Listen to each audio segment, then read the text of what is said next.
to represent your community and the great work they do with me in my office.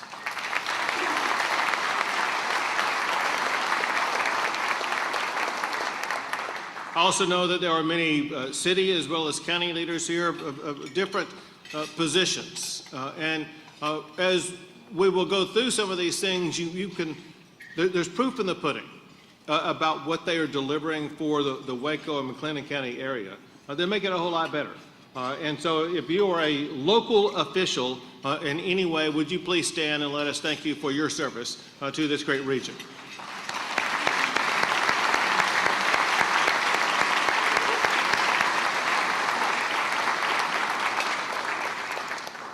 Before I get into some of the details of my comments, I will make an observation that in a way relates to what I want to talk about. And the observation is one that you all experience every single day.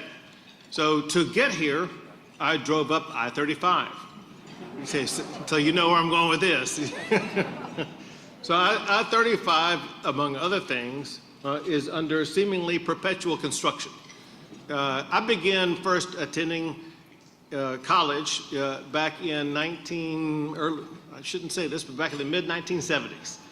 Driving I-35 at the time, and I-35 was under construction at that time. It remains under construction today. That said, here's the point I wanted to make with you.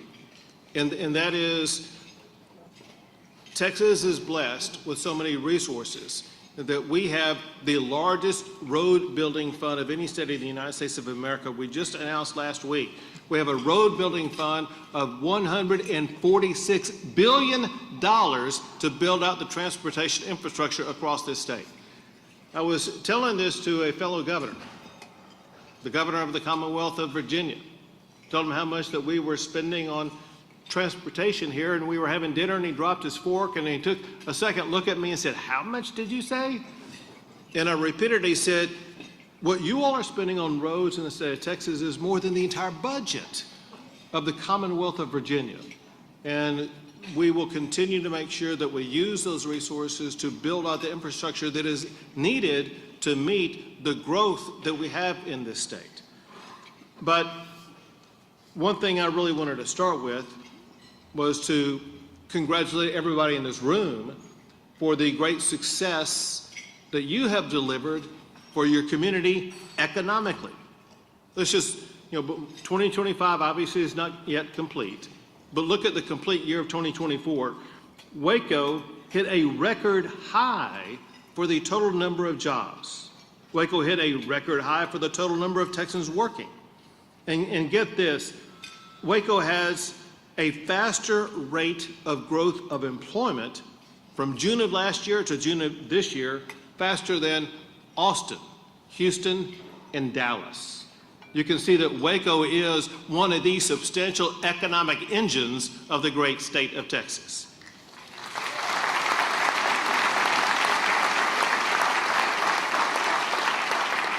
Especially when you get down to the details of the Chamber of Commerce. It is a Chamber of Commerce that I personally, as well as my office, work with closely.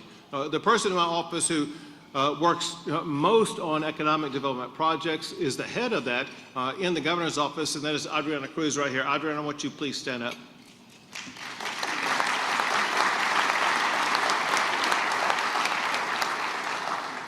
So last year, the governor's office and its economic development team worked with this chamber on at least 3 economic development projects. And already this year, you're off to a great start where we are working on at least 3 more economic development projects, and the year is not yet over.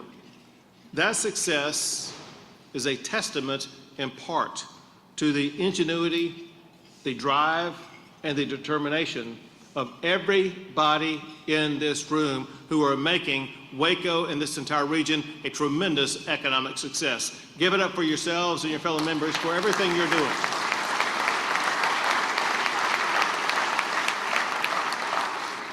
And I think we all know that success like that doesn't just happen overnight.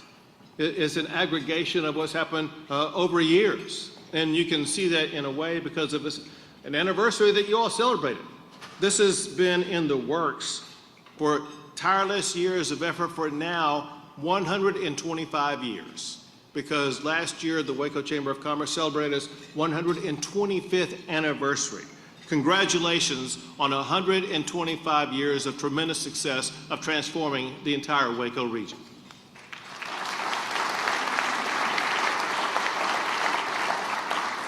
This region is increasingly a key part of the Texas economic juggernaut. Texas ranks #1 in the United States of America for the most new jobs added. Texas ranks #1 as ranked by CEOs who run businesses as the best state for doing business for 21 years in a row. Texas ranks #1 for economic development projects. This is defined in a way that it leads to what's called the Governor's Cup. The Governor's Cup goes to the state that ranks #1 for those economic development projects. And not only is Texas the national champion in that, Texas has been the national champion for economic development for 13 years in a row. And you all are part of that. Those economic development projects I spoke of earlier, those are all tallied and aggregated in Waco and Austin, Houston, and Midland, and all towns across the entire state to see which state comes out on top. And one reason why Texas has ranked #1 for those 13 years in a row is because we have the best local level economic development teams of any state in the United States of America, and you are a driving part of that. So thank you for what you've done to lead to Texas winning those Governor Cups.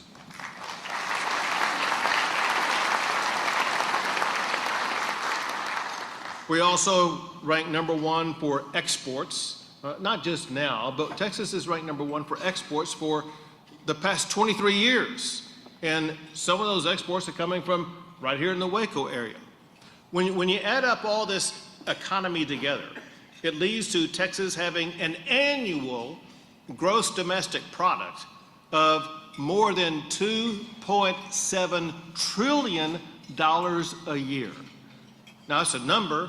Let me give you context for that number. There are only 7 countries in the world that have a gross domestic product larger than Texas.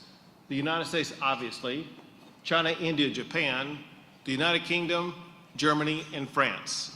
And we are closing in on catching up with France, and one of these days, maybe here pretty soon, there may only be 6 countries with an economy larger than Texas. So what we've been able to assemble here in this state is enormous, and it redounds to the benefit of every man and woman who calls Texas their home. And importantly, we did a whole lot during this last regular session to bolster our #1 standing for business. We expanded business courts. We focused on codifying the business judgment rule. We limited derivative action lawsuits. We expanded the research and development franchise tax credit. We expanded career training. And so important to the future of businesses in particular, but every man, woman, and child who live in the state of Texas. We dramatically expanded the power available on our power grid. One thing that some people still have in the back of their minds is what happened in 2021 when we lost power for a while. What a lot of people do not know is how we responded to that challenge by restoring resiliency in the power grid and increasing the amount of power available. Since that failure in 2021, no Texan has lost power because of any deficiency in the Texas power grid ERCOT. There may be at the local level some power lines down because of heavy wind or a storm or something like that, but the grid itself has remained perfect since 2021. And as some mathematical examples, since 2021, Texas has increased the power available on our power grid by 25%.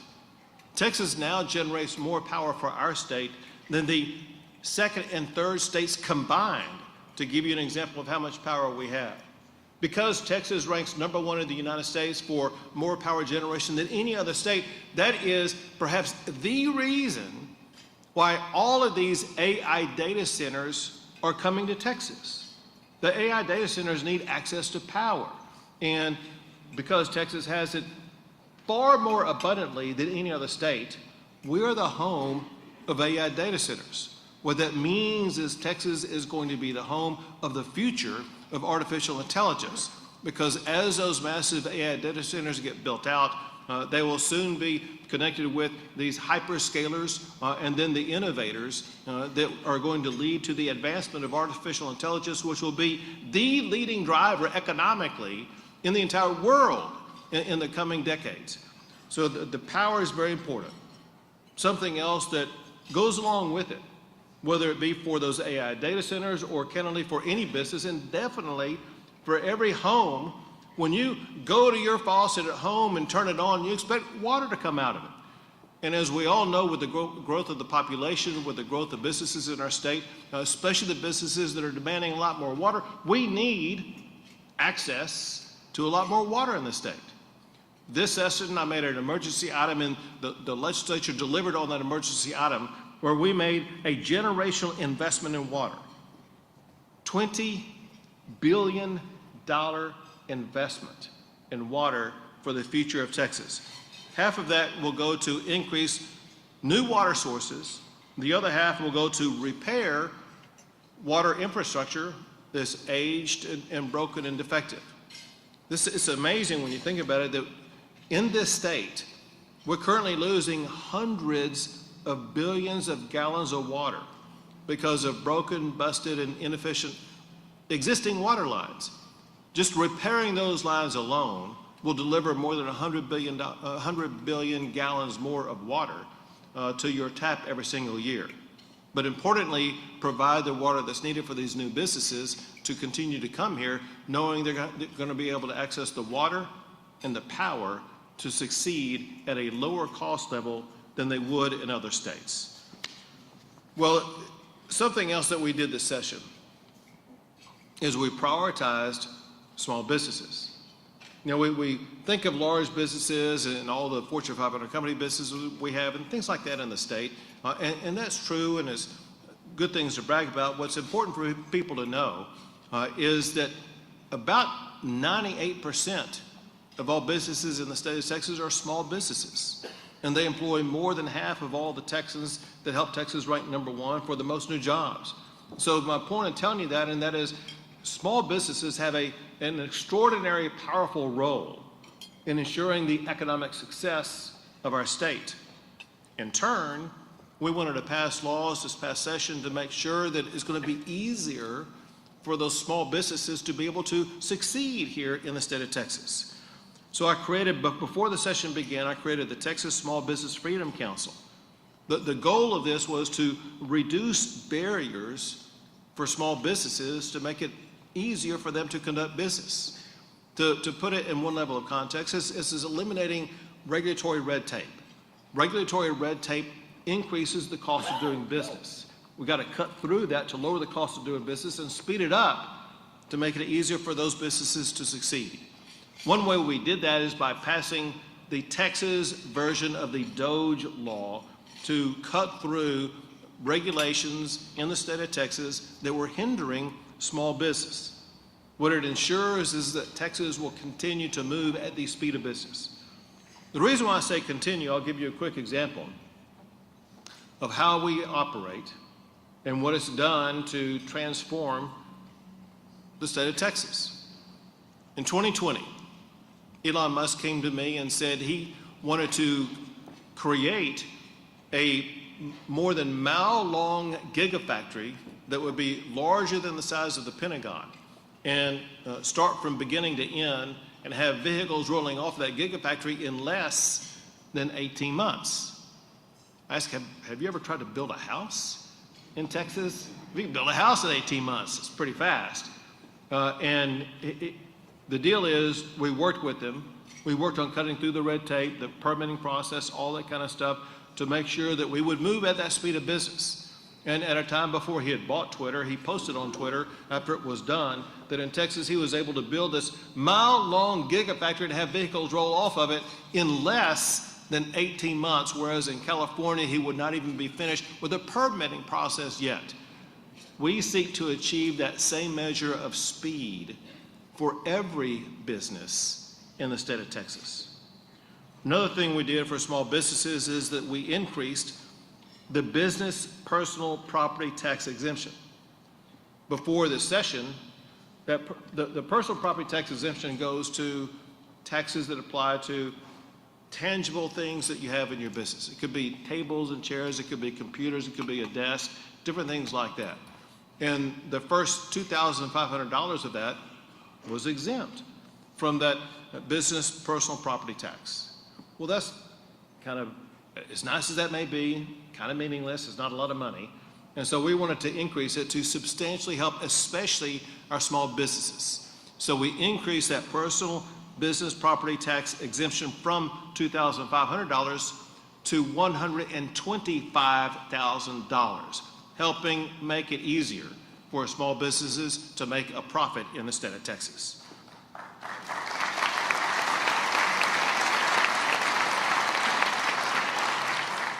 We also addressed a complaint that many businesses had, and that is we expedited the business record searches and filings at the Texas Secretary of State's office. We made permanent the veteran-owned business franchise tax exemption. There are so many veteran-owned businesses. Texas is the #1 state for veterans. And many of these veterans, when they leave the service, they want to come here and start a business. And we want to encourage that and aid them in the process. One thing that we had done is we provided a business franchise tax exemption altogether for veterans, but it expired this year. And we not only wanted to extend it, we wanted to end it. And so we made that exemption permanent forever for veteran-owned businesses in the state of Texas.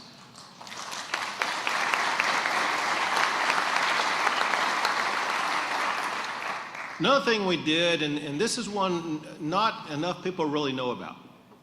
One thing that we've seen definitely in the aftermath of COVID, but also just see increasingly because of the advancements of technology, is that there's more and more people who are running business from their own home. They don't need to go to a building downtown or anything like that. They can make a profit and make a good living just running a business from their own home. We wanted to make it easier for them to do that. So we passed a suite of laws that largely prevent cities from imposing regulations on most of the businesses that you run from your own home. Get regulations off your back, let businesses run from home, earn a profit easier and faster.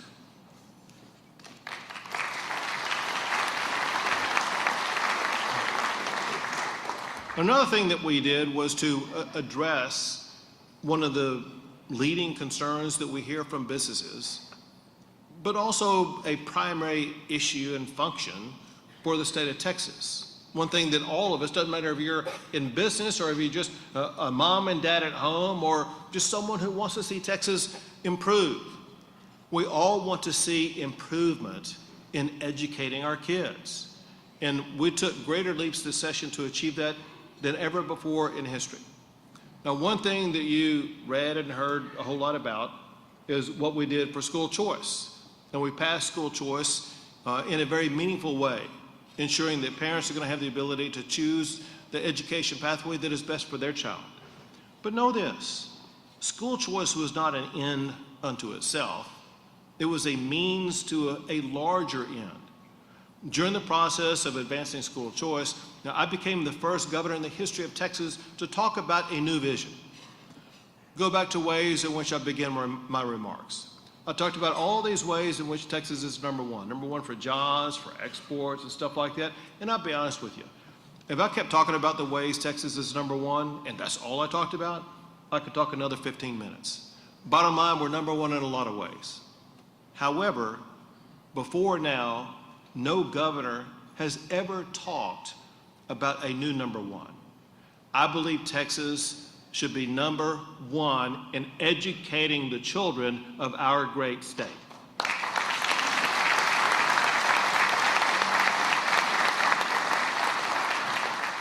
School choice that injects competition is part of that process. And I look at it and I see Doc Anderson, your former state representative. Doc, thank you, sir, for your service to the great state of Texas.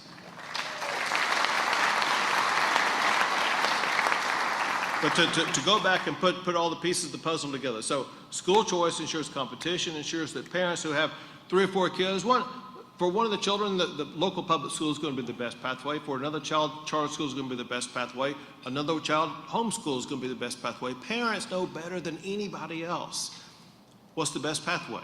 But for us to really go down the pathway of being number one, we also needed to fully fund our public schools, and we provided an all-time record high of more than $8 billion more to fund public education in the state of Texas this past session. Another thing along those lines, a priority along those lines, if we're going to be number one in education, we have to be able to attract and retain the best teachers. Teachers are fundamental to a quality education, and we provided an all-time record pay increase of more than $4 billion for our teachers to make sure that they're going to stay in our public schools and continue to do a good job and attract the best and brightest teachers. And the last is better curriculum. We have to double down on mastering reading and math. If you can master those two topics, you're going to excel in every other subject. So putting all this together is going to put Texas on a pathway to climb the rankings. And know this, with the report from 2025, we've already begun the climb. If you look at the test assessment results in the largest two school districts in the state of Texas for 2025, Houston Independent School District, Dallas Independent School District, there were measurable improvements in academic success in those schools. Also in Waco ISD. If you look from the immediate aftermath of COVID 2021 through 2025, you improved from 41 to 50% proficiency. That's not where you want to be, but it shows that you're moving in the right direction here in Waco. We're not going to be satisfied in Houston or Dallas or Waco or Pecos or any other place in the state of Texas until we have every ISD, every child in every region climbing the ranks of success for their own personal success, which will lead to the aggregate success for the entire state, ranking Texas number one for educating our kids. We also focused on the topic I heard the most about, and that is addressing property taxes. Let me tell you what we did in the regular session. We used $50 billion to reduce property taxes. The reason why I put it that way, for those who don't know, Texas does not assess property taxes. There's no state property tax.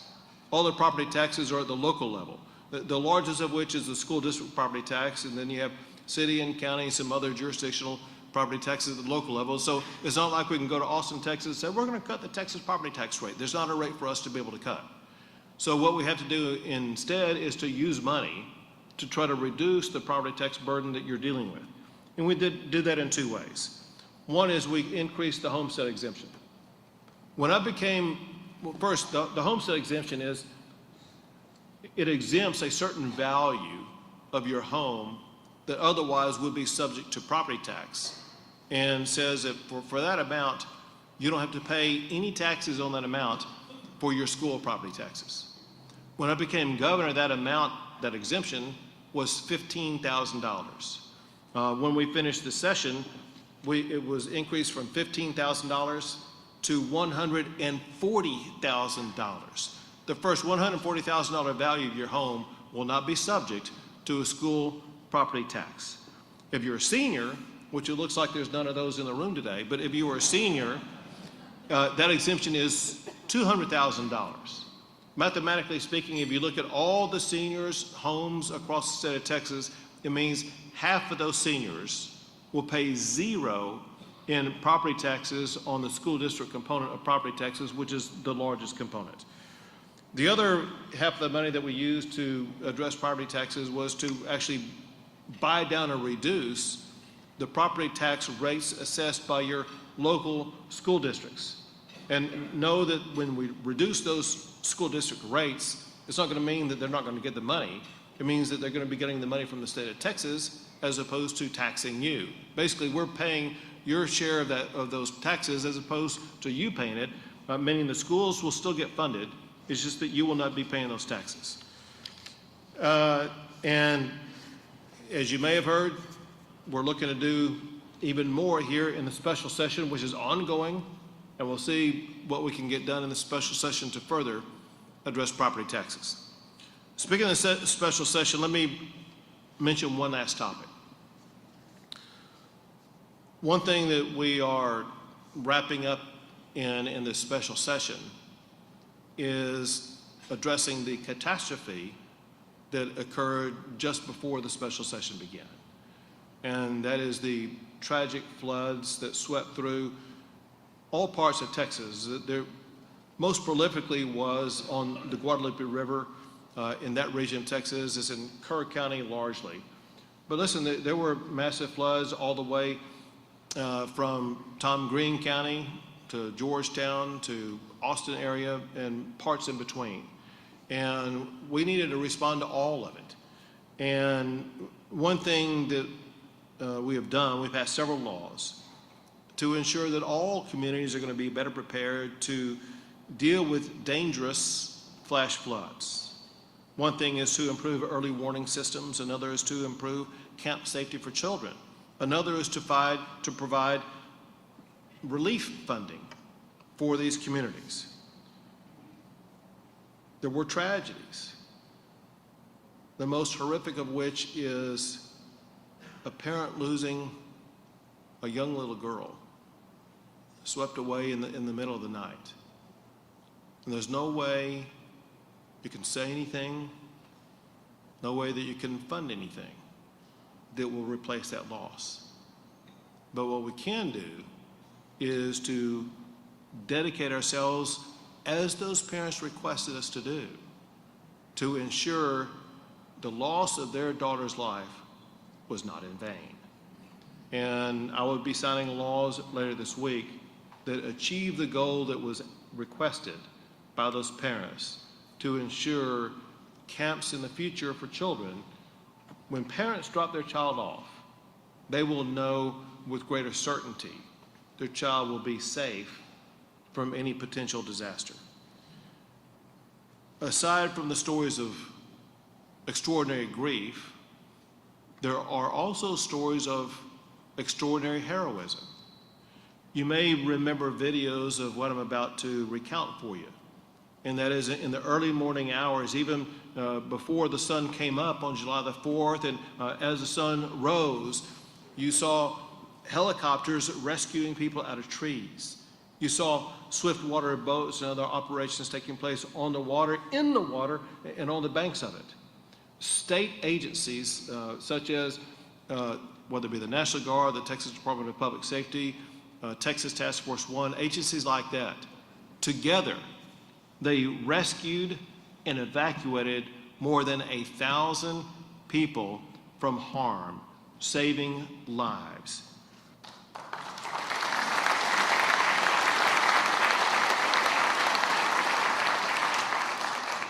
The first time I went down there was later on July the 4th, talking to people in the community. And they were stern, they were resilient, they were strong, and they said, listen, when waters rise in Texas, so do we. And we get together, we unite, and we work together to ensure we're going to take care of each other and rebuild our communities. And that's exactly what's been taking place with extraordinary resiliency. We're rebuilding not just Kerrville, but also Georgetown, San Angelo, and other places across the state. So you can understand there's an approach that we take whenever we deal with mass disasters like this. Number one priority is to save lives, to protect lives and stabilize lives. Once we do that, we get into restoring communities in the rebuilding process, and that includes stabilizing a community and then going through the debris removal process so we can situate them in a way they can rebuild. Then we prioritize what we are going through, almost complete on right now, and that is to help every person who lost a primary residence have that home rebuilt. This is happening in part because of the extraordinary generosity of our fellow Texans.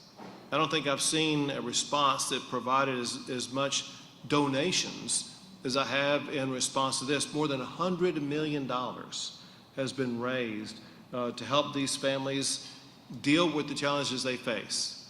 And there was an announcement that we made 2 weeks ago where almost $50 million has either been directly handed to or is in the process of getting its way to every homeowner who had a primary residence there, harmed in any way. It could have been a total loss or could have just had an inch of water in it. Everybody whose primary residence got damaged is going to have their homes rebuilt, and they are being rebuilt as we speak right now to get them back home as quickly as possible.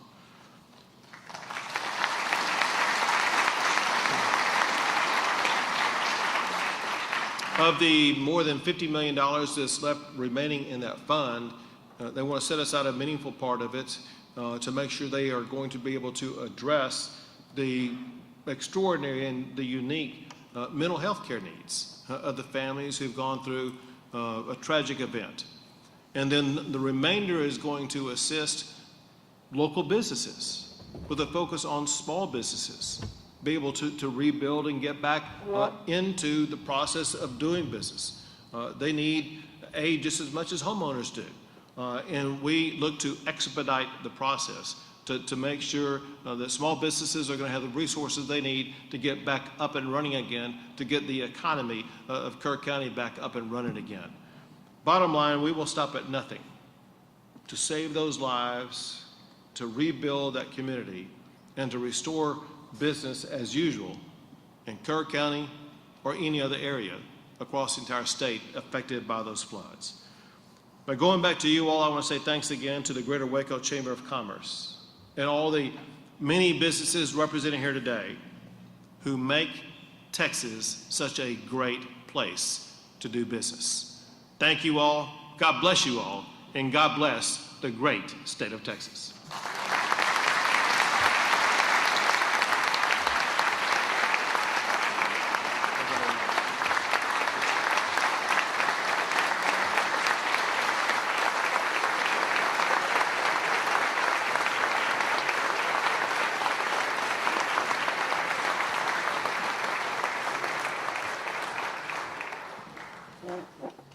Governor, thank you so much for those words. My name is Rick Tullis, and I co-chair the Chamber's Public Policy Committee.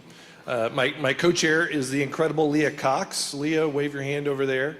And we help lead with Jacob Hogan, the director at the Chamber, lead a group of 30-plus folks that come together every session to come up with legislative priorities that we want to share down in Austin. We do the same thing in DC yearly. And we are about to have a discussion with our two state legislators in just a second, where we're gonna talk about that. We're gonna go line by line and make sure they did. I'm just kidding. We're not gonna do that. But we do want to hear from them. The governor gave some great information about what happened in the session, but we want to hear a little more detail from them. So I want to invite up Representative Angela Orr and Representative Pat Curry to come have a seat.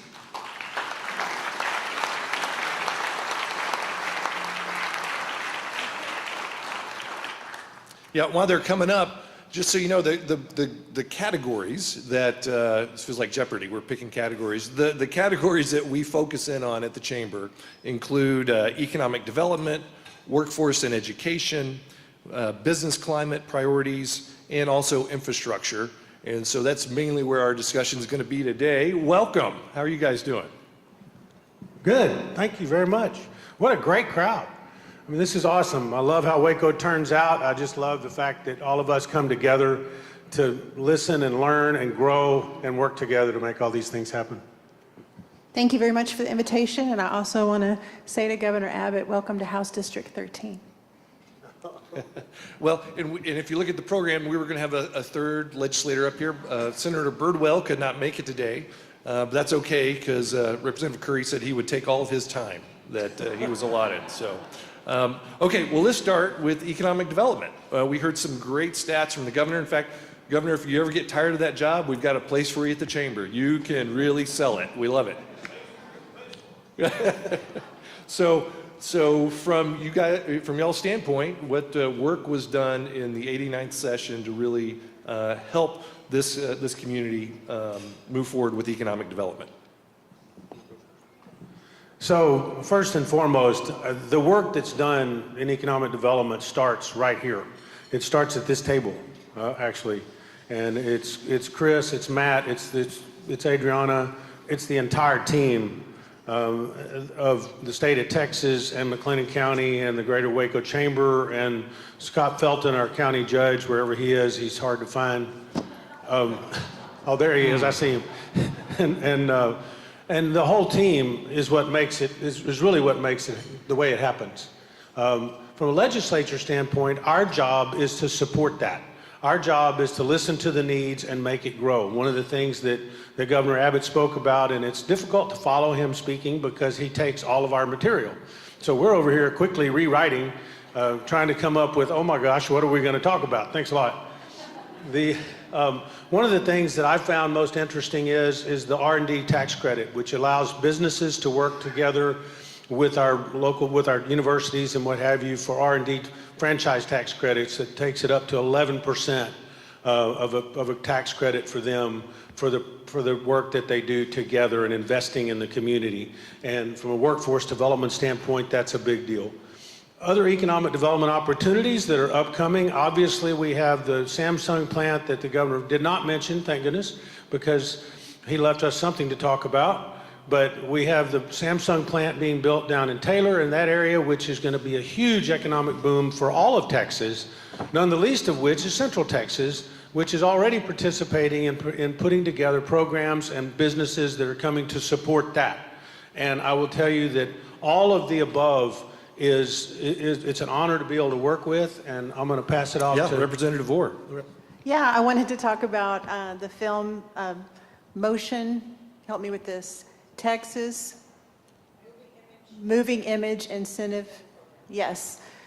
This was greatly talked about during our session, and I served on appropriations as the Article 2 chair, but I also served on cultural rec and tourism.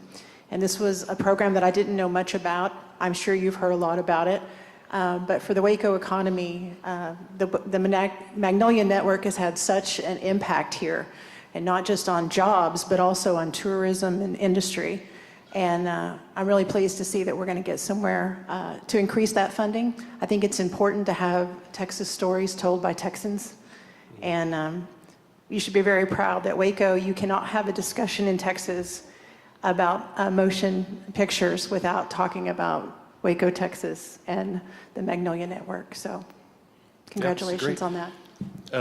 So workforce, we realized here in McLennan County 3 or 4 years ago, we were having this great economic development success, but that created a workforce challenge, and we realized we needed to put a lot more resources and energy to building a workforce. Is there anything done this session that you feel like would really strengthen our workforce development here?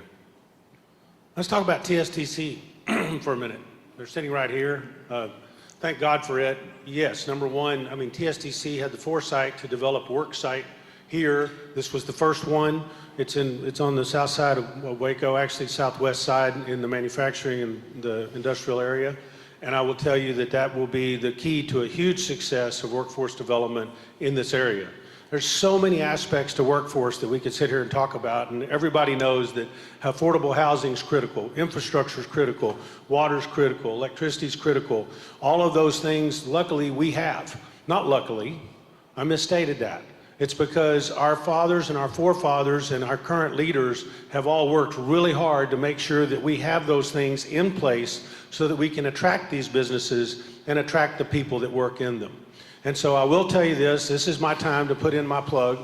TSTC has grown by over 15% just this year. What a great organization. What a great leadership team sitting at this table.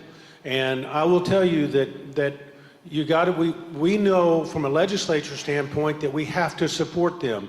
Y'all need to know that we need to support them as a state. So we put in place and passed a bill for an $850 million fund to be the core basis for the funding for TSTC to help them fund their growth for the future, which is workforce development. It's one of the major keys to it. It is Proposition 1 on the ballot. Vote yes on Proposition 1. By the way, vote yes on all 17 propositions on the ballot if you have a question. Yes, go ahead. Do you have anything else to add on I workforce? think he said it all. Yeah, yeah. Well, You did forget the 9.3 million more that we got in the budget this time. Tell them about it. Well, you're doing a great job. Keep doing what you're doing. and it sounds like Representative Curry is going to be putting out a voter guide for everyone later on how to vote. So, okay, let's talk a little bit about infrastructure. There were actually some specific items that passed this session that have to do with Central Texas and future infrastructure improvements. Let's go, talk Angela, about- why don't you go first this time? Thank you. I'm losing my voice. Too many sessions. Too many sessions, Governor. 30 million for roads and highways. You don't even have to look out the window. You can hear it going by, how important it is, how much traffic passes through Waco every day. 30 billion for roads and highways. 5 billion for the Texas Energy Fund, which is going to include another 350 million for nuclear innovation. I think this is a really exciting part of the budget that doesn't get a lot of talk about, but I think it is a game changer. And the $1 billion for cybersecurity with the new Texas Cyber Command out of UTSA, going to be a huge part of our state going forward. Let's talk a little bit about water and electricity. Sure. So water obviously is number one. I mean, the governor spoke about it. You know how much effort we're putting into it. That's not a tenth of the effort that's being put into it. I mean, this is a long discussion. It's hard. Whiskey's for drinking, water's for fighting over. I can just tell you that this is going to be one of those times where over the next 5 to 10 years, we're going to be fighting over water and working ourselves through it. McLennan County, I think, has done a great job planning ahead. Central Texas has. So one of the things that we were able to pass this session, and thank you, Governor, for being one of the first bills that you signed, was the Central Texas Water District. So the Central Texas Water Alliance is an alliance between water groups throughout Central Texas, including, and it was a partnership of state reps throughout Central Texas, including Bell County and west of us as well, so that we could have a water district that allowed us to bring water into our area and then share it amongst ourselves. And so we formed the district, we have the rights to be able to do it, and now we got to go get the water. And that's not an easy thing either. So being able to contract for that water is a major deal. We also are working on other water rights. We have worked very hard and are continue to work hard to secure our future for the next 100 years when it comes to the water for Central Texas. Finally, on that point, I'm going to speak just a little bit about SMRs. This has been a priority of the governor. It's been a priority of the legislature. We are working very closely with Texas A&M, Abilene Christian University, to develop and quickly develop and move into the small modular reactor space. We've got to get into nuclear power again. We've got to get into affordable nuclear power that moves at the speed of business, which is exactly what the governor has been talking about all the way through. We are on that, and we're going to continue to be on that. Hey, real quick, there was a lot of talk going into this session about protecting the North Bosque watershed, which is where Lake Waco is filled, its main source of water. What happened in that regard, and what future things are probably in the works? The good news is nothing. The truth be told is that we've spent a lot of time working, and again, our local leadership team worked well together with the Ag Group and Farm Bureau and so on to make sure that we were trying to work on the same page to protect Waco's water supply. Right now, Waco's, just about 100% of Waco's water comes from Lake Waco. And so the intent was to make sure that we protect that and keep clean water coming into Lake Waco for the future. The dairy farmers and Farm Bureau and all of us are working extremely well together to keep that from happening and to protect our lake and still allow business to grow and thrive in Erath County and our northwestern counties. Okay, well, lastly, Representative Orr, are there any other things that happened in this session that you wanted to talk about? Not necessarily the things that were in my categories here, but I know there's a lot of other things that got worked on. There was over 8,000 bills filed, I believe, 800 pieces of legislation that came out of it. So what were some other highlights for you? Thank you. HB 24, tyrant's veto, I've seen a lot about it here in the news, and that had to do with a 100-year-old state mandate that allowed your neighbors to basically dictate whether you could add an additional housing unit to your home, or what. In my neighborhood, it was a habitat house where you could intervene. Just one neighbor could intervene and stop that. And so we were able to modify that law after 100 years and make it easier and more affordable to build homes in cities. So that was a big win. Yeah. We don't want to be California. And then locally, you also may have heard about Jennifer's Law. Was the result of a death over in Freestone County at a med spa. And so we passed a law to make it a little safer and for good actors to be able to continue to offer elective IV services. It was an unfortunate event, but it resulted in a good law, so we're happy for that. Good. Curry? Yeah, so a couple of things. Number one, I said this quite a bit during my campaign. I've continued to talk about it ever since. A huge problem in not just Central Texas, but also throughout the state of Texas and throughout the United States is mental health. And a lot of people don't sit up here and talk about mental health and the need for the things that we need to do, but it's a major priority. It's a priority here. We need to build and fund a mental health hospital here. This chamber is going to be a major player in that with all of us. The businesses need to step up. We all need to step up. When your only mental health facility is your jail, that's a problem. And honestly, whether it's be our children in our school systems, all the way up through our adults and and the drug problems and so on and so forth, that will be a priority moving forward. We have prioritized it in this last session. We were able to get more money for the Behavioral Health Network and work with McLennan County and the 6-county LMHA that we work within, and we're going to continue that effort and grow this thing and ultimately try to convince the legislature to help us build a real mental health hospital here to support all of Central Texas.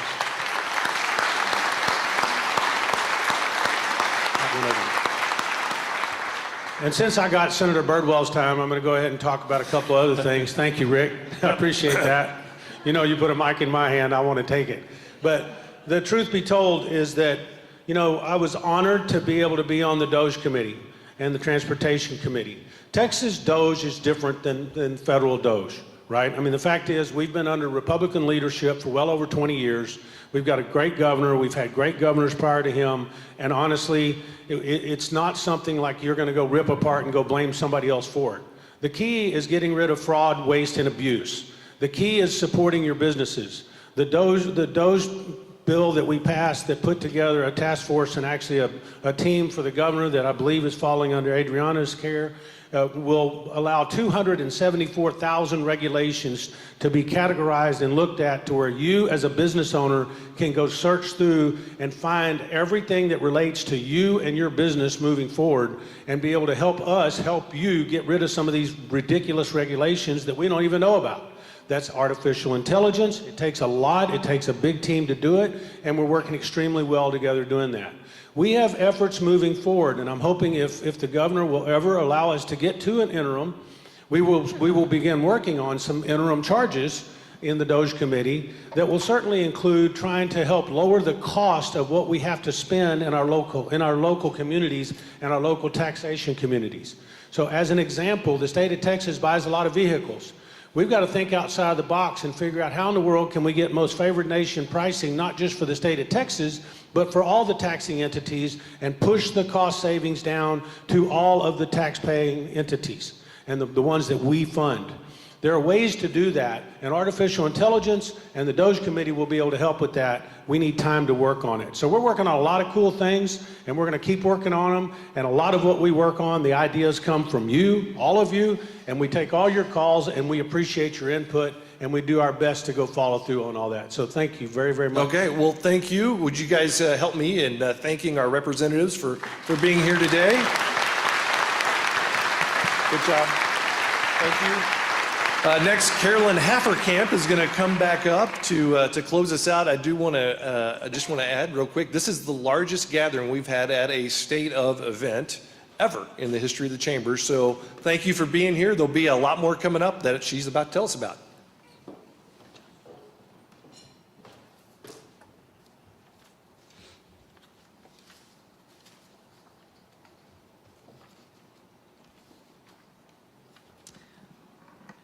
All right, he's a lot taller than me. Governor Abbott, thank you for your leadership and for joining us today. State Representatives Curry and Orr, thank you for your service to our community and for being with us today. We appreciate all of you for joining the conversation, and we hope to see you next Tuesday at the State of the City and County Luncheon to hear from Mayor Holmes and Judge Felton. Same time, but at the Hurd Welcome Center. One final thank you to our sponsors for making today's event possible. Our presenting sponsors, AT&T, First State Bank, Hemisphere Aerospace Investments, and TSTC. Our gold sponsors, Arca Continental Coca-Cola Southwest Beverages, Ascension Providence, Chaparral Insulation, McLean Intelligent Solutions, and Parsons Roofing. Our silver sponsors, Allen Samuels, Dodge Chrysler Jeep Ram Fiat, Baylor Scott & White Medical Center Hillcrest, Baylor University, Extraco Banks, State Representative Pat Curry and Harris Cook LLP, JRBT, Mary Kay by Rebecca Eubank, McLennan Community College, Noble Graces, STV, and Walker Partners. And our bronze sponsors, Automatic Chef Canteen, Brazos Masonry, Capstone Mechanical, Syntex Roof Systems, Eagle Surveying, Fox 44 KWKT, Kelly Realtors, Lombarger, Goggin, Blair, and Sampson LLP, Prophecy Media Group, Redwoods Inc., South State Bank, and TXU Energy. All of you have a great afternoon. Thank you.